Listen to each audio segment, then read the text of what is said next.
പറ്റില്ല. ഫോണിൽ അതൊക്കെ കഴിക്കാൻ പറ്റില്ല. എങ്ങനെ കഴിച്ചാ മതി. ശരി.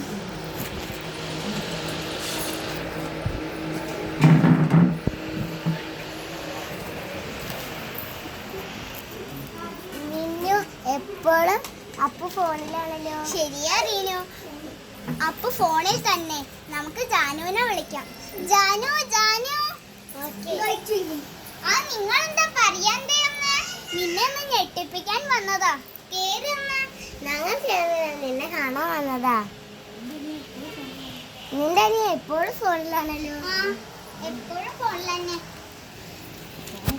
ഫോണൊന്നും കാണാൻ പാടില്ല കേട്ടോ. കഴിക്കുമ്പോ കാണും, പിന്നെ കുറച്ചു നേരം. ഓക്കെ ശരി, ഞങ്ങൾ പോവാട്ടോ. ആ ശരി. Bye bye. ബൈ.